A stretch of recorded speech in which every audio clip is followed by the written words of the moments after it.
मंगलाचरण प्रारंभ करें। नमो अरिहंताणं नमो सिद्धाणं नमो आयर्याणं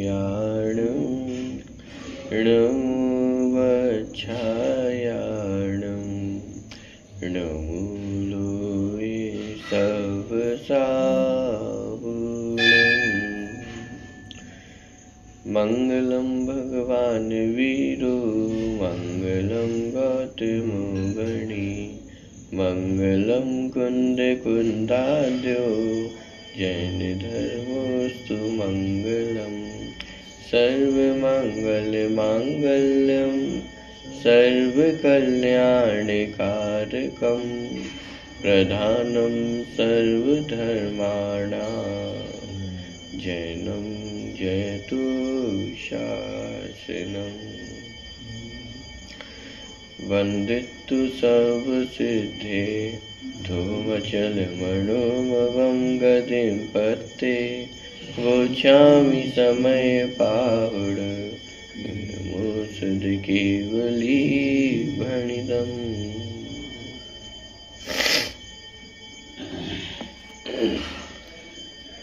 बारहवीं गाथा का पाठ एक बार से करते हैं।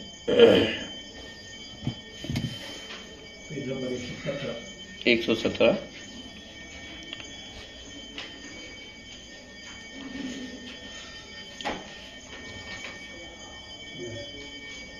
शुद्धो शुद्धादेशो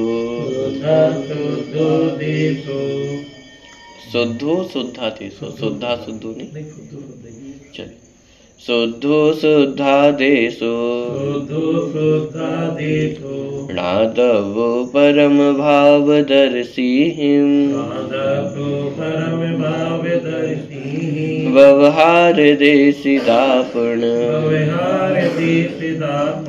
जेदु अपर मेठिदा भावे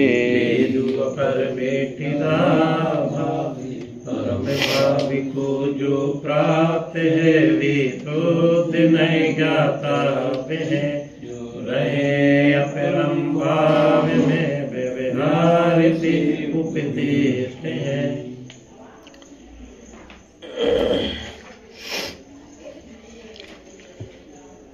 परम भाव में स्थित जीवों को निश्चय नय प्रयोजनवान है और व्यवहार नय में स्थित जीवों को व्यवहार नय प्रयोजनवान है। इस तरह की चर्चा अपन ने देखी थी। साथ ही साथ में प्रयोजनवान है और व्यवहार से उपदिष्ट करने योग्य है, इसके पीछे का जो भाव है वो उसकी चर्चा भी अपन ने यहाँ पे देखी थी। वास्तव में प्रयोजनवान कहने का तात्पर्य मात्र उपदेश करना कि जो परम भाव में स्थित है उन्हें निश्चय नय का उपदेश करना और जो अपरम भाव में स्थित है उन्हें व्यवहार नय का उपदेश करना, इतना अर्थ मात्र यहाँ पे नहीं है। वास्तव में प्रयोजनवान कहने का अर्थ ये है कि जानने में आता हुआ प्रयोजनवान है, निश्चय नय भी और व्यवहार नय भी। और व्यवहार नय जो अपरम भाव में स्थित जीव है उनको जानने में आता हुआ प्रयोजनवान है और समझने समझाने के लिए व्यवहार से उपदेश दिया जाता है। लेकिन मात्र उपदेश करना ही यहाँ पे प्रयोजन नहीं है। क्यों? क्योंकि जो परम भाव में स्थित जीव है उन्हें तो उपदेश कोई कार्यकारी है ही नहीं, क्योंकि वे उपदेश को ग्रहण ही नहीं करते। स्वरूपस्थ है तो फिर वे स्वरूप को जो उपदेश है उसको ग्रहण करने वाले नहीं है। और जो अपरम भाव में स्थित चौथे पांचवें आदि गुणस्थानवर्ती जीव है वे तो मूल वस्तु स्वरूप को जानती है। निश्चय नय के माध्यम से जो मूल वस्तु स्वरूप है उसको जाना है, तब तो सम्यक्त्व की प्राप्ति हुई है। तो इस अपेक्षा से उन्हें भी व्यवहार का उपदेश बहुत अधिक कार्यकारी नहीं है। तो यहाँ पे उपदेश माने व्यवहार नय प्रयोजनवान, इसका तात्पर्य क्या कि व्यवहार नय जानने में आता हुआ प्रयोजनवान है। अब जानने में आता हुआ प्रयोजनवान है इसका अर्थ क्या? जानने में आता हुआ प्रयोजनवान है इसका अर्थ ये है कि वर्तमान में विद्यमान जो शुद्धि और अशुद्धि है, जितनी शुद्धता है कितनी अशुद्धता है, इस बात का ज्ञान कराने वाला व्यवहार नय है और इस प्रकार से जानने में आता हुआ प्रयोजनवान है। इस आप कितनी शुद्धि कितनी अशुद्धि, इस बात को जान करके कौन से प्रयोजन की सिद्धि होगी? प्रयोजन की सिद्धि मात्र इतनी है कि कि वर्तमान में कितनी अशुद्धता है, इस बात की जानकारी हमें होती है। अशुद्धता की जानकारी होगी तो अशुद्धता को मिटाने का उपाय होगा। अशुद्धता नहीं जानेंगे तो उसको मिटाने का उपाय भी नहीं होगा। शुद्धता को जानने का ये लाभ है कि यदि शुद्धता की जानकारी होगी तो अशुद्धता से घबराएंगे नहीं। दूसरा, हमें ये पता होगा कि मैं किस पोजीशन पे हूँ। इतनी अशुद्धता है तो इतनी शुद्धता भी है। अरे शुद्धता को लक्ष्य करेंगे तो दीनता नहीं होगी, अशुद्धता का लक्ष्य करेंगे तो स्वच्छंदता भी नहीं होगी। क्योंकि यदि अपने आप को पूर्ण रूप से शुद्ध मान ले तो भी समस्या खड़ी है, निश्चयाभास खड़ा हो सकता है। और पूर्ण रूप से अशुद्ध मान ले तो स्वच्छंदी माने व्यवहाराभास खड़ा हो सकता है, दीनता का भाव जागृत हो सकता है। तो व्यवहार नए से वर्तमान में जो वास्तविक पोजीशन है हमारी, वो हमें ख्याल में आती है। जैसे थर्मामीटर का कार्य होता है, थर्मामीटर के प्रयोग से बुखार में कुछ कम ज्यादा होने वाला नहीं है, लेकिन वो थर्मामीटर हमारी वास्तविक स्थिति को बताता है, वर्तमान में कितने डिग्री बुखार हमें है। ये साहब क्या हो जाएगा थर्मामीटर प्रयोग करने से? बुखार थोड़ी ना कम हो जाने वाला है।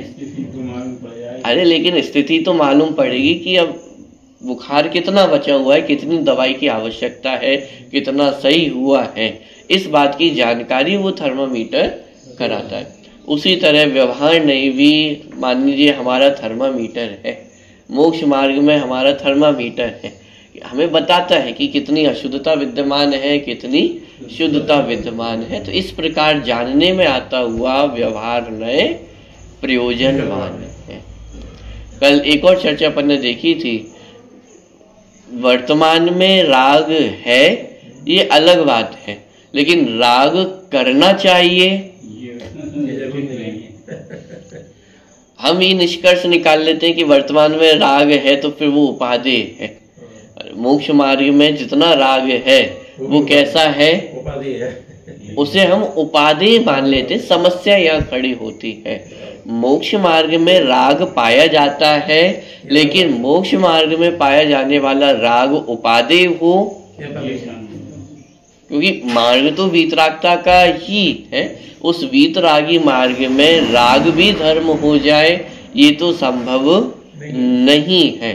तो ये अलग बात है कि मोक्ष मार्ग में राग पाया जाता है, लेकिन वह राग करना चाहिए ये तो नहीं कहा। पंचम गुण स्थान में अणुव्रत का विकल्प होगा ही होगा, शुभ विकल्प होंगे ही होंगे, लेकिन वे शुभ विकल्प करने योग्य है, उपादेय है ये तो नहीं कहा।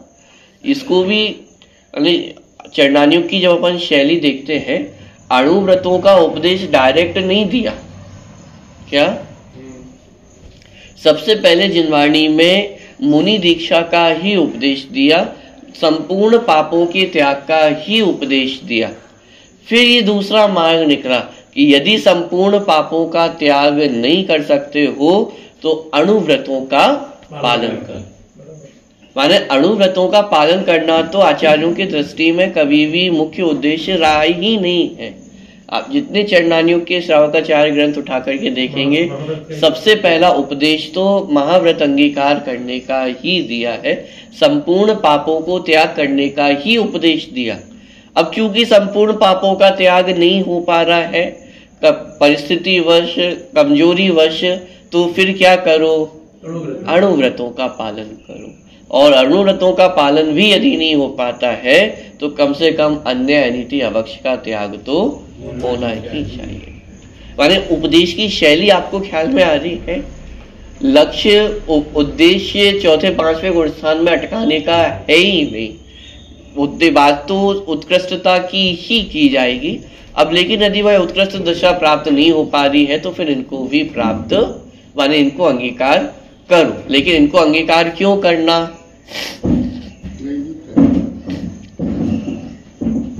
अणुव्रतों का पालन क्यों करना? ऊपर चढ़ने के लिए उपदेश दिया कि अणुव्रतों का पालन कि जीव महाव्रत तक पहुंच सके, उसके लिए अणुव्रतों का पालन है। ये नहीं कि अणुव्रतों का पालन करे और फिर नीचे आ जाए। ये अणुव्रतों के पालन करने का उद्देश्य नहीं है। हाँ, और माने यहाँ तक लिखा कि अणुव्रतों की सार्थकता इसी में है कि यदि भावना महाव्रतों को पालन करने की है, यदि भावना महाव्रत तक पहुंचने की नहीं है, तो अणुव्रतों का पालन करना भी सार्थक नहीं है। कहने की बात यह है कि मूल उद्देश्य तो जिनवाणी में हमेशा आगे बढ़ने का ही दिया गया है। अब वर्तमान में जितना राग पाया जा रहा है, ये एक अलग बात है कि उस परिस्थिति में इतना राग पाया जा सकता है, लेकिन वह राग उपादेय हो जाए, करने योग्य हो जाए, ये बात यहाँ पे नहीं कही जा रही है। जितने साधक दशा होती है, साधक दशा में जो जीव होते हैं उनके जीवन में शुभ राग आदि के विकल्प होते हैं, लेकिन उन राग आदि के विकल्प होने पर भी वे उनको उपादेय नहीं मानते हैं। राग तो आग है, कोई भी हो। यह राग आग दहे सदा ताते समामृत से, माने ये सदा उनकी दृष्टि में बना हुआ है कि शुभ राग माने शुभ भाव कैसे भी हो, लेकिन वह शुभ राग आग के समान ही होता है। वह तीन काल में कभी भी उपादेय नहीं हो सकता है। होता है इसलिए उपादेय हो जाए, ऐसी बात नहीं है। ट्रेनों के माध्यम से हमारा जो गमन है अथवा जर्नी है वह कैसी हो जाती है, सुगम हो जाती है। इसलिए और अधिक ट्रेनें बननी चाहिए। क्या ये निष्कर्ष निकाला जा सकता है? आवागमन करते रहना चाहिए कि अरे भाई ट्रेनों से जर्नी आसान हुई है, ये अलग बात है, लेकिन उन ट्रेनों की भी सीमा है। यदि और अधिक ट्रेन बनाएंगे तो और अधिक ट्रैक्स हमें बनाने पड़ेंगे, और अधिक ट्रैक्स बनाएंगे तो फिर और अधिक जो वृक्ष है उनको काटना पड़ेगा, जो जंगल है उन्हें खत्म करना पड़ेगा। पॉइंट पकड़ में आ रहा है? यानी ये दर्शन शास्त्र में ये तर्क दिया जाता है, माने वहां पे तर्क दिया कि हर है वाक्य से चाहिए वाक्य नहीं बनाया जा सकता है। माने जैसे ट्रेन से मार्ग सुगम होता है, जर्नी सुगम होती है, एक है वाक्य है, लेकिन इससे चाहिए वाक्य कि इसलिए हमें और अधिक ट्रेन बनानी चाहिए, इस निष्कर्ष तक नहीं निकला जा सकता है। माने हर है वाक्य से चाहिए वाक्य तक नहीं पहुंचा जा सकता है ये एक अलग परिस्थिति को दर्शाता है, चाहिए ये अलग परिस्थिति को दर्शाता है। पांचवें गुणस्थान में शुभ भाव होते हैं, ये अलग परिस्थिति है, लेकिन इसलिए शुभ भाव करना चाहिए ये नहीं, ये अलग बात है। शुभ भाव करना चाहिए तो हमने उसको उपादेय बना दिया, उपादेय नहीं है। होती है शुभ विकल्प होते ही अलग बात है। अभी तो हम शुभ विकल्पों की ही बात कर रहे हैं, अशुभ विकल्प भी तो होते हैं। चौथे गुण स्थान में, पांचवें गुण स्थान में जीवों को अशुभ विकल्प भी होते, तो क्या फिर इस निष्कर्ष पे निकला जा सकता है कि भाई ये अशुभ विकल्प भी उपादेय है? पॉइंट पकड़ में आ रहा है? हम शुभ विकल्पों की ओर दृष्टि करके तो हम ये कहते हैं कि ये उपादेय हो गए हैं, लेकिन उस परिस्थिति में तो अशुभ विकल्प भी पाए जा रहे हैं, तो क्या वो अशुभ विकल्प भी उपादेय हो जाएंगे? कि अरे भाई वो अशुभ विकल्प उपादेय नहीं है, ये तो परिस्थिति का ज्ञान किया कि इन परिस्थिति में इस प्रकार के विकल्प भी होते हैं, लेकिन ये विकल्प करने चाहिए ये बात नहीं है। माने उन परिस्थिति में विकल्प होने पर भी वे उपादेय नहीं होते हैं। तो इस प्रकार से यहाँ पे अपन ने देखा कि व्यवहार के माध्यम से वर्तमान परिस्थिति में हमें जो विकल्प होते हैं उनकी जानकारी होती है, उनमें उपादेयपना स्थापित नहीं होता है। व्यवहार ने मात्र जानकारी कराई है कि इस परिस्थिति में इस तरह के शुभ राग शुभ विकल्प होते हैं। चौथे गुणस्थानवर्ती जीव है तो उसे शादी करने का विकल्प भी हो सकता है, तो क्या शादी करना उपादेय है? अरे नहीं, सम्यक दृष्टि भी शादी करते हैं, पांचवें गुणस्थान में भी जीव शादी कर सकते हैं, तो क्या उनके लिए वो शादी करना उपादेय है? क्या विकल्प होता है ये अलग बात है, लेकिन वो विकल्प उपादेय है ये अलग बात है। ऐसी बात तो नहीं है। बात ख्याल में आ रही है? तो इस प्रकार से जो कल अपन ने चर्चा देखी थी,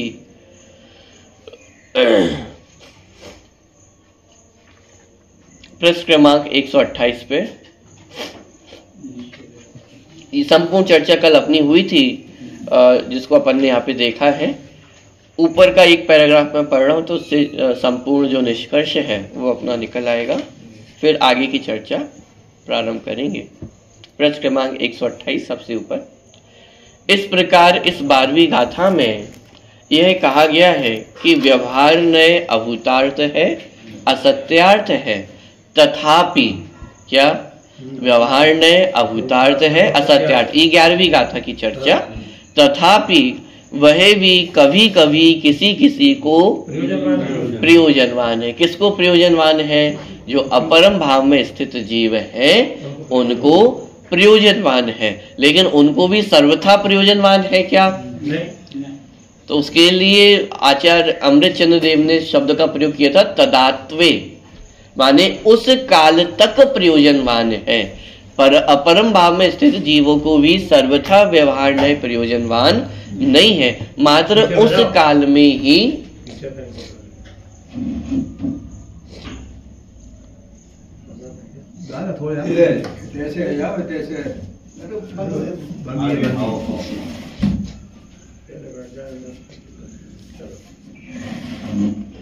माने व्यवहार नए कभी कभी किसी किसी को प्रयोजनवान है। तो किसी किसी को मतलब जो अपरम भाव में स्थित है उनको प्रयोजनवान है, कभी कभी प्रयोजनवान है मतलब तदात्वे उस काल तक प्रयोजनवान है, उस काल में जानने में आता हुआ प्रयोजनवान है। जैसे चौथे गुण स्थान में है तो चौथे गुण स्थान वर्ती जीव को जो शुभ रागादिक विकल्प होते हैं वे उस समय ही जानने में आता हुआ प्रयोजनवान है। उससे आगे की दशा प्रकट हो जाने पर वह व्यवहार भी प्रयोजनवान नहीं रहता है। तो इसलिए यहाँ पे कहा कि व्यवहार नए अभूतार्थ असत्यार्थ होने पर भी कभी कभी किसी किसी को प्रयोजनवान होता है। आगे निश्चय व्यवहार नयों की उपयोगिता पर समुचित प्रकाश डालने के उपरांत अवस्यात्वाद अंकित जिन वचनों में रमण करने वाले सत्पुरुष ही समय सार को प्राप्त करते हैं, इस प्रकार के भावों से भरा हुआ मंगल कलश स्थापित करते हैं। अब यहाँ पे कलश आने वाला है चौथे नंबर का।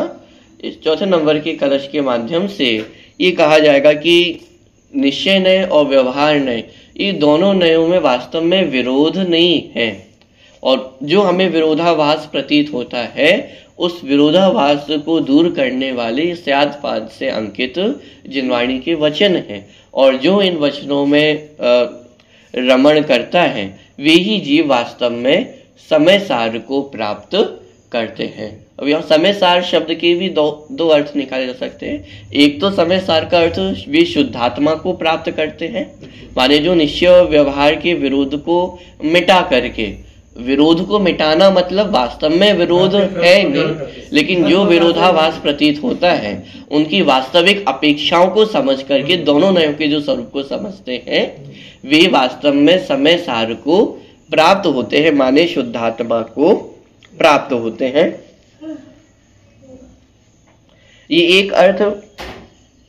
दूसरा अर्थ, ये समय सार रूपी जो ग्रंथ है उसके भाव को भी वे ही प्राप्त होते हैं जो दोनों नयों के विरोध को दूर करते हैं। माने यदि समय सार ग्रंथ को हमें समझना है, समय सार ग्रंथ के स्वरूप तक पहुंचना है, तो उसके लिए हमें निश्चय और व्यवहार दोनों नयों के स्वरूप को समझना होगा, और दोनों के मध्य जो हमें विरोध लगता है उस विरोध को दूर करना होगा, क्योंकि वास्तव में कोई विरोध है नहीं। निश्चय न आकर के व्यवहार का व्यवहार नहीं आकर के निश्चय का विरोध करता हो, ऐसा नहीं है। तो दोनों के मध्य जो हमें विरोधाभास प्रतीत होता है उस विरोधाभास को इन स्यादवाद अंकित जिनवाणी के वचन है उनके माध्यम से दूर किया जा सकता है। तो निश्चय और व्यवहार नयों की उपयोगिता पर समुचित प्रकाश डालने के उपरांत अवस्यादवाद अंकित जिन वचनों में रमण करने वाले सत्पुरुष ही समय सार को प्राप्त करते हैं, इस प्रकार के भावों से भरा हुआ मंगल कलश स्थापित करते हैं। आचार्य अमृतचंद्र ने समय सार की विषय वस्तु को लेकर अध्यात्म रस से सराबोर 278 छंद लिखे हैं, जो आत्मख्याति नामक संस्कृत टीका के ही अभिन्न अंग है। आत्मख्याति टीका रूपी स्वर्ण हार में वे मुक्तामणियों की भांति यथा स्थान जड़े हुए हैं। इस प्रकार इस आत्मख्याति टीका में विविध वर्णी छंदों और प्रांजल गद्य का मणिकांचन संयोग हो रहा है। क्योंकि अमृतचंद्र आचार्य ने पद्य भी लिखा और गद्य भी लिखा, टीका के रूप में गद्य का प्रयोग भी किया है और जगह जगह पर कलशों का प्रयोग करके पद्य का प्रयोग भी किया है। तो ये बहुत ही सुंदर प्रयोग यहाँ पे अमृतचंद्र आचार्य ने किया है, जिसे यहाँ पे मणिकांचन संयोग कहा गया है। मणिया और कांचन माने स्वर्ण, तो दोनों को मिला दिया जाए तो एक बहुत अच्छी जो हार आदिक है, ज्वेलरी है, उसका निर्माण होता है। उसी तरह यहाँ पर भी इस टीका बहुत सुंदर रूप से प्रस्तुत हुई है। विषय वस्तु के अनुसार विविध वर्णी छंदों में रचित और विभिन्न अलंकारों से अलंकृत ये छंद कलश नाम से जाने जाते हैं।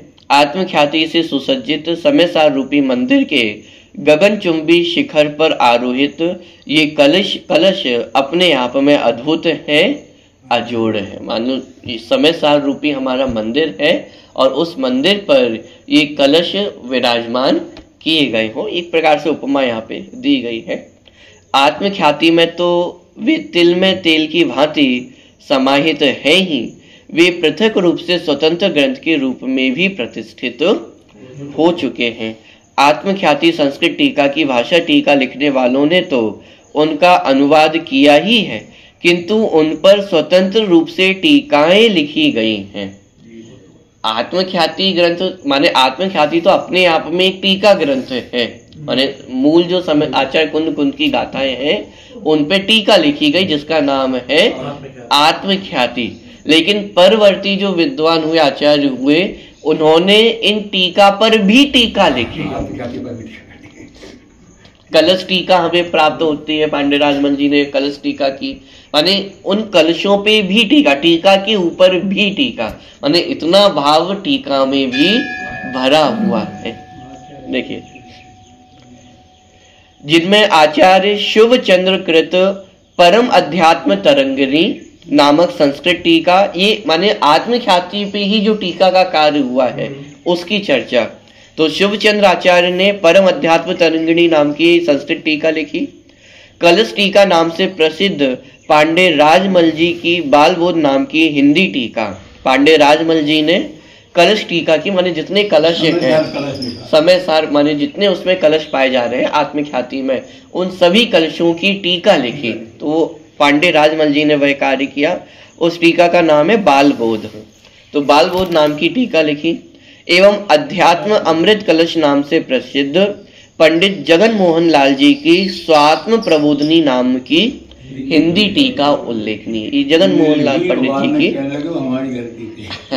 स्वात्म प्रबोधनी नाम की टीका है। इनकी अतिरिक्त पांडे राजमल जी की बालबोध टीका को आधार बनाकर पंडित बनारसी दास जी ने इन कलशों की विषय वस्तु को हिंदी के विविध छंदों में सुसज्जित कर नाटक समय सार के रूप में प्रस्तुत किया है।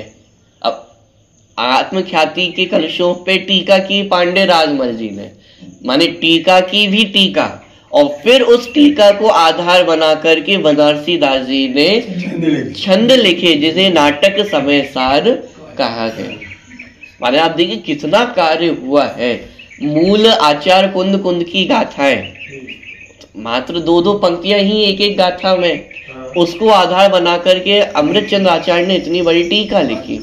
फिर उस टीका को आधार बना करके परवर्ती आचार्य और विद्वानों ने उस पे भी टीका कार्य किया, और फिर उसको आधार बना करके परवर्ती विद्वानों ने उस पे भी और टीका कार्य किया, जैसे बनारसी दास जी। देखिए, नाटक समय सार के रूप में प्रस्तुत किया है, जो अपने आप में बेजोड़ कृति है और विगत 4 शताब्दियों से अध्यात्म प्रेमी समाज का कंठहार बनी हुई है। आरंभ के 3 कलश तो आत्मख्याति के मंगलाचरण एवं ग्रंथ करने की प्रतिज्ञा आदि के रूप में ही है, जिनका अनुशीलन हम आरंभ में ही कर चुके हैं। अब आरंभ की 12 गाथाओं के बाद 4 कलश आए हैं। इनमें से एक तो इन 12 गाथाओं के उपसंहार रूप है और 3 कलश आगामी गाथा की उत्थानिका के रूप में है। देखिए यहाँ पे जो पहला कलश आया है, एक प्रकार से जो अपना प्रकरण चला है, जो प्रकरण छठी गाथा से प्रारंभ हुआ था।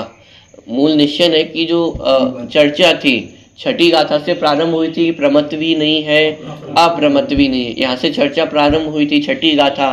7वीं गाथा में भी कहा कि ना ज्ञान है, ना दर्शन है और ना चारित्र है। ये निश्चय नय को वहां पे स्थापित किया। फिर आचार्य को लगा कि जीव कहीं स्वच्छंदता को ग्रहण ना करे, तो फिर उन्होंने 8वीं 9वीं और 10वीं गाथाएं लिखी, जिसमें इस बात को स्पष्ट किया कि व्यवहार का प्रयोग क्यों किया। माने व्यवहार ने माने म्लेच्छ को म्लेच्छ भाषा में समझाने के लिए व्यवहार का प्रयोग किया जाता है। इसी बात को समझाने के लिए उदाहरण के रूप में 9वीं 10वीं गाथा लिखी, जिसमें उन्होंने श्रुत केवली का उदाहरण दिया और इसके माध्यम से स्थापित किया व्यवहार नय निश्चय नय का प्रतिपादक है।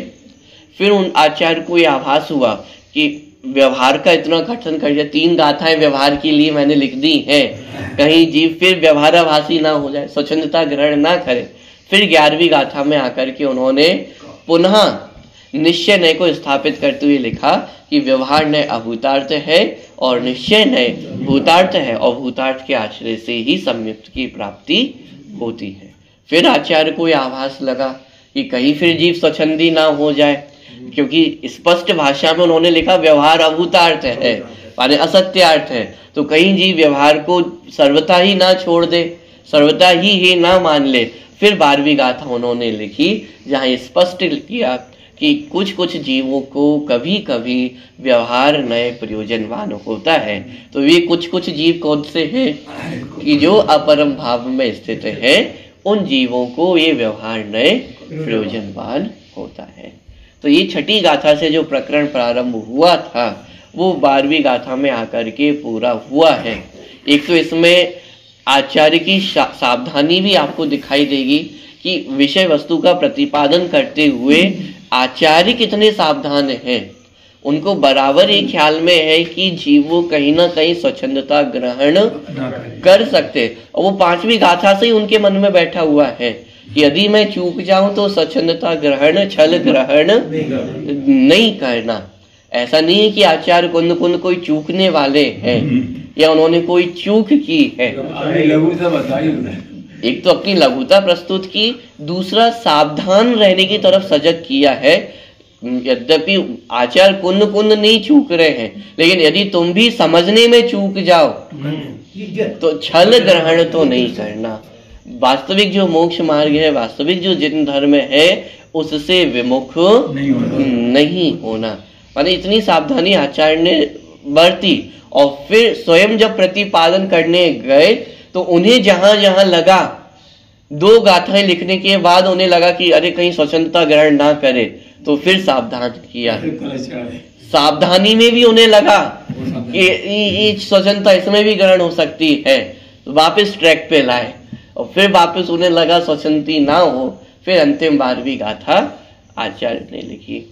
तो इस प्रकार से अभी जो पूरा प्रकरण आया था, इसका एक प्रकार से उपसंहार करते हुए ये 4थे नंबर का कलश यहाँ पे आया है। अभी अपन एक इसको पढ़ते हैं और एक जो सामान्य अर्थ है वो अपन देखेंगे, विशेष चर्चा अपन आगे करेंगे। पृष्ठ क्रमांक 129 पे 4थे नंबर का कलश है। उभय नय विरोध ध्वंसनी स्यात् पदांके, जिन बचसी रमन्ते ये स्वयं वान्त मोहा,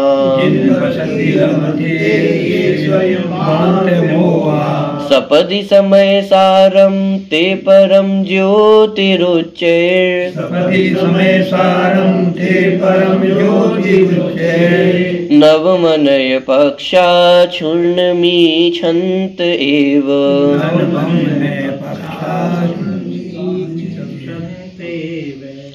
तीसरी पंक्ति में जो है ना ज्योतिर उच्चय, उसी के साथ अगली पंक्ति का जो रा है उसका उच्चारण किया जाएगा, इसलिए फिर आगे अपन ने नव इस प्रकार से उच्चारण किया। ठीक है, चलिए हिंदी में पढ़ें। उसके नासक राजवाद में जिन वचनों में जो रमते हैं, मोह गमन कर अनय अखंडित परम ज्योतिमय, स्वयं शीघ्र ही समय सार में वे रमते हैं। देखिए, जो पुरुष निश्चय और व्यवहार इन दो नयों के प्रतिपादन में दिखाई देने वाले विरोध को ध्वंस करने वाले, क्या इन दो नयों के प्रतिपादन में दिखाई देने वाले विरोध को, वास्तव में नयों में परस्पर कोई विरोध नहीं है, मात्र विरोधाभास हमें प्रतीत होता है। निश्चय नय कुछ कह रहा है, व्यवहार नय कुछ कह रहा है, वास्तव में तो दोनों में प्रतिपाद्य प्रतिपादक संबंध है। निश्चय नय प्रतिपाद्य है, व्यवहार नय उसी निश्चय नय को समझाने वाला है। दोनों की शैली अलग है, दोनों की भाषाएं अलग हो सकती है, दोनों की अपेक्षाएं अलग हो सकती है, लेकिन दोनों में कोई विरोध नहीं है। तो जो पुरुष निश्चय और व्यवहार इन दो नयों के प्रतिपादन में दिखाई देने वाले विरोध को ध्वंस करने वाले स्यादवाद से चिन्हित, स्याद पदांक के स्यादवाद से चिन्हित जिन वचनों में रमण करते हैं, किसमें रमण करते हैं? इनके वचनों में, कि जिन वचनों में क्या करते हैं? रमण करते हैं। खास शब्द है रमण करना मानी बहुत अच्छा प्यारा शब्द है, रमण करना। अब समस्या ये है कि जो अज्ञानी जन है वो पंचेंद्रिय के विषयों में रमण करते हैं, और रमण करना मतलब उसमें एकदम रम जाना, इतना रम जाना कि उसमें ही एकत्व स्थापित कर लेना। जैसे जीव अज्ञान दशा में शरीर में रमण करता है, शरीर में रमण करता है, इसका तात्पर्य शरीर को अपना मानता है ऐसा नहीं, शरीर ही मैं हूं ऐसा मानता है। बात पकड़ में आ रही है? माने रमण करने में कितनी गरिष्ठता होती है कि उन पर द्रव्यों में, पंच इंद्रिय के विषयों में ही जीव रमण करता है, उनमें ही सुख बुद्धि करता है, उनमें ही एकत्व मत्व स्थापित करता है कि वो पंचेंद्रिय के विषयों में रमता है। अब पंचेंद्रिय के विषयों में रमता है तो संसार बढ़ता है। अब यहाँ पे क्या कहा जा रहा है कि यदि मोक्ष मार्ग में आगे बढ़ना चाहते हो तो कहाँ रमण करो? जिन वचनों में रमण करो। और ज्ञानी जन तो जिन वचनों में ही रमण करते हैं, उनमें ही रमते पचते हैं, उसके अतिरिक्त उन ज्ञानी जनों का और कोई कार्य नहीं है। मुनि राजों के संदर्भ में तो कहा ही है ना, ज्ञान ध्यान तपो रखता, कि मुनिराज कैसे होते हैं? जिनके ज्ञान और ध्यान ये दो ही कार्य है। इसका अर्थ है जिन वचसी रमनते, कि जो जिन भगवान के वचनों में रमण करते हैं, या तो ध्यानस्थ रहते हैं, और यदि ध्यान से बाहर आते हैं तो ये जिनवाणी के वचनों में ही खेलते हैं। माने रमण करना माने बहुत प्यारा शब्द है। जैसे बच्चे होते हैं जो वो खेलते हैं, रम जाते हैं, माने उनको किसी चीज में बहला दो, एक खिलौना दे दो तो उसी में रम जाते, उसी में रमण करते, उसी में खेलते कूदते हैं। ऐसे ही जो ज्ञानी जन है उनकी क्रीड़ा कहाँ होती है? ये जिन वचनों के वचनों में, जिन भगवान के वचनों में वे रमते हैं। देखिए, स्यादवाद से चिन्हित जिन वचनों में रमण करते हैं, स्वयं पुरुषार्थ से मिथ्यात्व का वमन करने वाले वे पुरुष, कुनय से खंडित नहीं होने वाले परम ज्योति स्वरूप, अत्यंत प्राचीन अनादिकालीन समय सार रूप भगवान आत्मा को तत्काल ही देखते हैं, अर्थात उसका अनुभव करते हैं। मूल संस्कृत में आप देखेंगे तो एक अच्छा प्रयोग किया है, सपदी। सपदी माने सपदी का अर्थ होता है तुरंत, जल्दी, तत्काल माने बहुत जल्दी के अर्थ में सपदी का प्रयोग किया जाता है। तो जो जीव इन जिनवाणी के वचनों में रमण करते हैं, स्यात् पद से अंकित जो जिनवाणी के वचन है, जो जीव उनमें रमण करते हैं तो वे क्या करते हैं कि तत्काल ही सुख को प्राप्त करते हैं, तत्काल ही वे मोह का वमन करते हैं। इस प्रकार से यह प्रयोग किया गया है। माने यदि कोई वास्तव में जिनवाणी में रमण करता है, जिनवाणी के वचनों को समझता है, तो वह तत्काल ही मोह का वमन करता है, अनादिकालीन मिथ्यात्व का त्याग करता है और समय सारूप शुद्धात्मा को प्राप्त होता है। इस प्रकार से यहाँ पे जो अभी संपूर्ण अपना प्रकरण आया, छठी गाथा से लेकर के 12वीं गाथा तक, उस सबका यहाँ पे उपसंहार किया गया है कि किस प्रकार से निश्चय और व्यवहार का जो वास्तविक स्वरूप है, उन निश्चय और व्यवहार न्यायों की क्या विवक्षाएं हैं, उनको समझ करके उनमें पाए जाने वाला जो विरोधाभास है उसको दूर करते हैं, जिनवाणी के वचनों में रमण करते हैं, वे जीव तत्काल ही समस्त मिथ्यात्व को दूर करके समय सारूप शुद्धात्मा को प्राप्त करते हैं। इस प्रकार से यहाँ पे जो कलश है उसका अर्थ किया गया है। एक बार पुनः ये कलश का अर्थ पढ़ता हूँ। जो पुरुष निश्चय और व्यवहार इन दो नयों के प्रतिपादन में दिखाई देने वाले विरोध को ध्वंस करने वाले स्यादवाद से चिन्हित जिन वचनों में रमण करते हैं, स्वयं पुरुषार्थ से मिथ्यात्व का वमन करने वाले वे पुरुष, कुनय से खंडित नहीं होने वाले परम ज्योति स्वरूप, अत्यंत प्राचीन, कैसा है शुद्धात्मा? अत्यंत प्राचीन, अनादिकालीन, समय सारूप भगवान आत्मा को तत्काल ही देखते हैं, अर्थात उसका अनुभव करते हैं।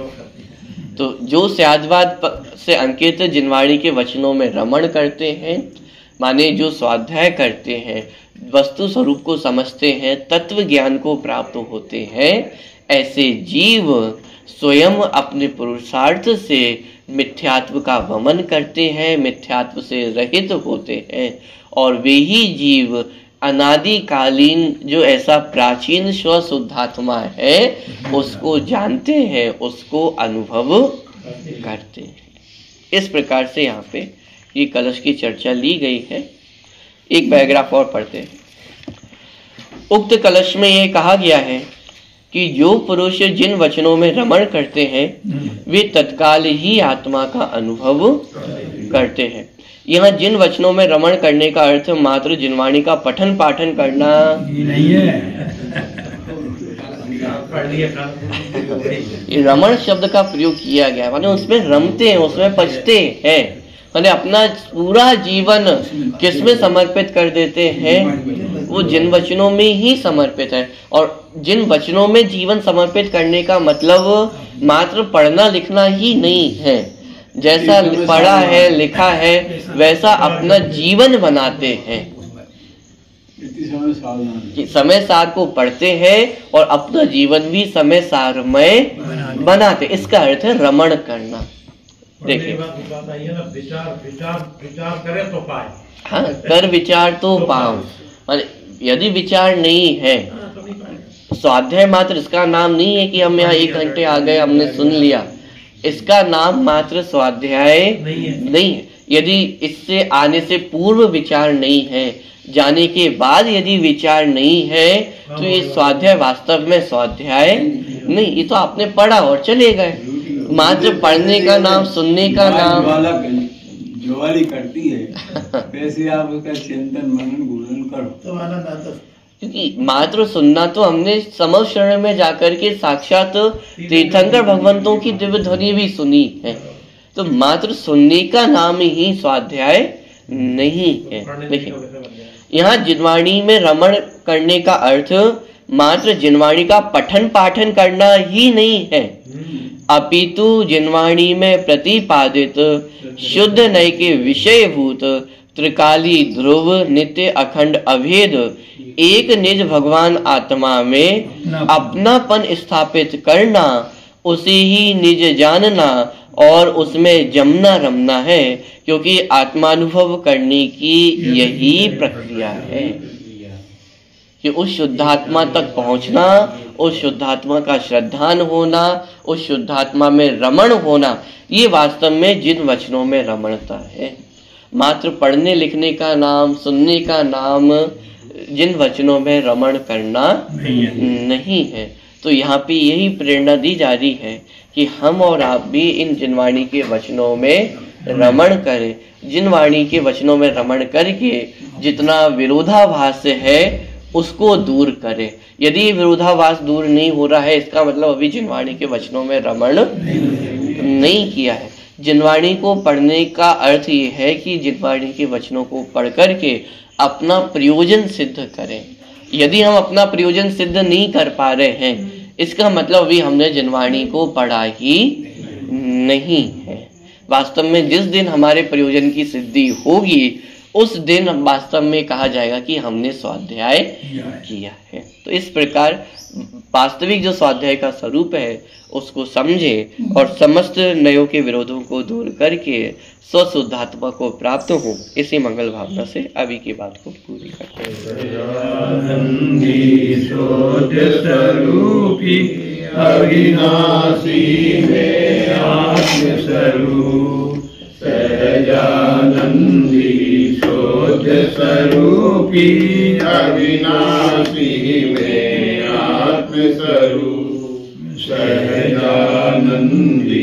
शुद्ध स्वरूपी अविनाशी में आत्मस्वरूप। स्तुति नंबर 109, पेज नंबर 99, स्तुति नंबर 109।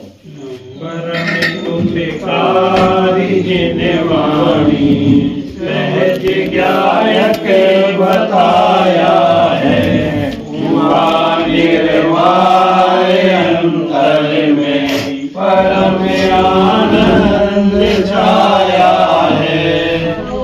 परिपूर्ण ज्ञाता रूप प्रभु अक्षय विभवमय, सहज जी तृप्त निज मेरी नवाल कुछ सुहाया। कर दो विकल्पों में बीज दुख के रहा बोता, ज्ञान आनंद में अमृत धर्म माता पिलाया है।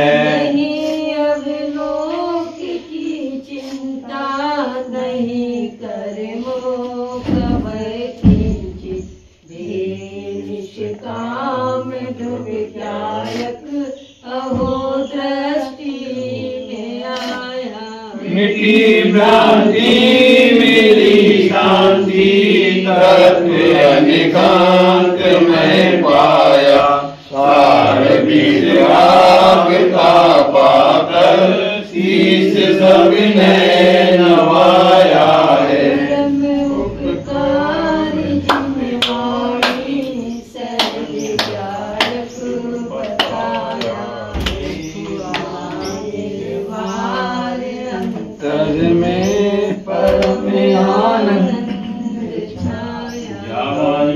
ज्ञान से सूझे लोकालोक, सोमानी